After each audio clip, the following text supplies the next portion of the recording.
Have you ever wondered how far a single act of kindness can travel? It's like dropping a tiny pebble into a calm lake. The first ripple is small, but it spreads, touching every part of the shore. Today, I want to share a story with you, a story about a boy named Leo, a $5 bill, and a ripple effect that changed an entire community. It all started on a gray, rainy Tuesday, the kind of day where the sky seems to weep without end, and everyone hurries along with their heads tucked down. Leo was walking home from school, his yellow raincoat a bright splash of color against the dreary backdrop. He was kicking at a loose stone, watching it skitter across the wet pavement when something caught his eye. There, lying half submerged in a puddle, was a soggy green piece of paper, a $5 bill. For a moment, his heart leapt. $5. That could buy the new comic book he'd been eyeing, or a giant bag of his favorite sour candies. His mind raced with possibilities, a little burst of sunshine on a cloudy day. He carefully picked it up, the paper damp and crinkled in his small hand. He looked around, up and down the empty street. There was no one. No one to claim it, no one who would ever know. It felt like a secret gift from the universe. The candy store was just around the corner, calling his name. He took a few steps in that direction, the temptation strong, but then he stopped. He thought about his grandpa, who always said, "Honesty is what you do when no one is watching." This money wasn't really his. Keeping it felt wrong. It was like a little stone in his shoe, uncomfortable. He knew what he had to do, but finding the owner seemed impossible. The street was deserted. As he stood there, wrestling with his conscience, he looked up and saw the window of Mrs. Gable's house. Mrs. Gable was his elderly neighbor. She lived alone, and he'd often see her sitting by her window, just watching the world go by. She always had a sad, lonely look in her eyes, especially on rainy days like this. Suddenly, a new idea sparked in Leo's mind, brighter than any comic book. What if he couldn't return the money to its original owner, but he could pass the good fortune along? What if he could use this $5 to bring a little bit of sunshine to someone else's gray day? His decision was made. He turned away from the candy store and walked in the opposite direction, toward the small flower shop on Main Street. The bell above the door chimed as he entered, and the scent of fresh flowers and damp earth filled the air. It was a world away from the cold, wet street outside. He browsed the colorful buckets of flowers, roses, tulips, lilac. They were all so beautiful, but most were too expensive. Then he saw them, a small, cheerful bouquet of bright yellow daisies. They looked like little suns, and they were exactly $5. They were perfect. With a proud smile, he paid the florist and carefully carried the bouquet back out into the rain, protecting the delicate petals with his coat. He walked straight to Mrs. Gable's front door and rang the bell. He could hear slow footsteps approaching. The door creaked open, and Mrs. Gable peered out, a surprised look on her face. "Leo, what are you doing out in this weather?" she asked, her voice a little raspy. Leo held out the flowers. "These are for you, Mrs. Gable," he said shyly. "I just thought they might brighten your day." Mrs. Gable was speechless. She took the bouquet, her hands trembling slightly.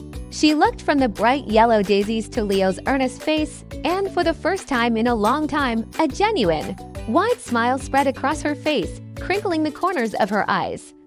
"Oh, Leo," she whispered, her voice thick with emotion. "They are the most beautiful flowers I have ever seen." "Thank you." That evening, Mrs. Gable placed the daisies in a vase on her kitchen table. Every time she looked at them, she felt a warmth spread through her chest. Leo's unexpected kindness had chased away the loneliness of the rainy day. She felt so happy, so inspired, that she wanted to share this feeling. She remembered her mother's famous chocolate chip cookie recipe.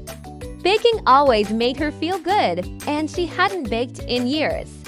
She pulled out her old recipe book, dusted off her mixing bowls, and spent the rest of the evening filling her home with the warm, sweet smell of freshly baked cookies. The next morning, Mrs. Gable packed up dozens of cookies into several large tins. She walked them down to the local library, a place she knew was a hub for the community. She left them on the front desk with a simple note, a little something to share. "Please enjoy." The librarian, a young woman named Maya, was delighted. She set up a little station with the cookies and a sign that said, "Free cookies, courtesy of a kind neighbor."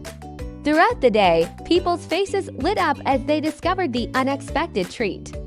Children giggled, students took a much-needed study break, and seniors chatted over cookies and coffee. The library was filled with a buzz of happy energy, all because of a simple tin of cookies. Maya watched it all unfold, a warm feeling growing in her heart. She was so moved by the anonymous gesture, it got her thinking. This one act of kindness had brought so much joy. What if they could keep it going? What if they could make kindness a regular thing? That's when she had an idea. She went back to the high school where she tutored in the afternoons and talked to a group of students. She told them the story of the mystery cookies and proposed starting a kindness club. The students loved the idea. They were tired of the negativity they sometimes saw online and in the school hallways. They wanted to make a positive difference. The Kindness Club's first project was simple. They wrote anonymous, encouraging notes and left them on lockers, in library books, and on car windshields in the school parking lot. Notes that said things like, "You are amazing," "Don't give up," and "Your smile is contagious." The impact was immediate. The school's atmosphere began to shift.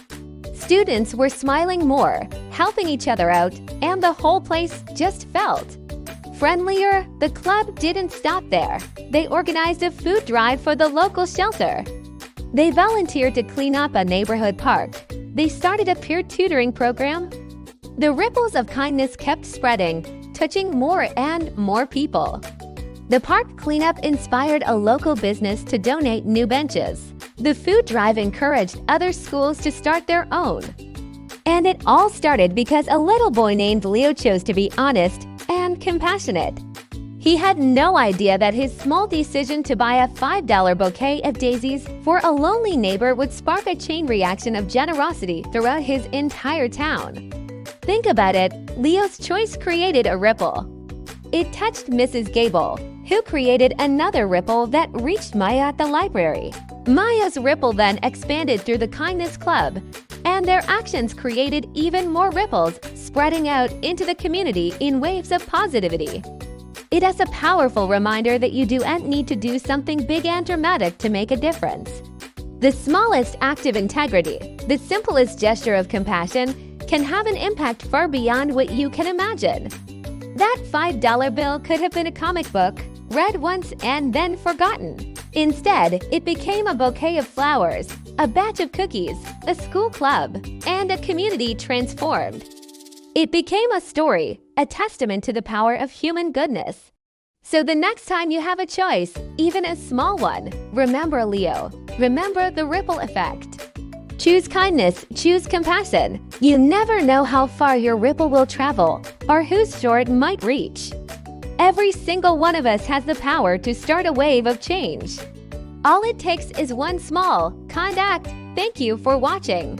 If this story inspired you, please share it with someone who might need a little sunshine today.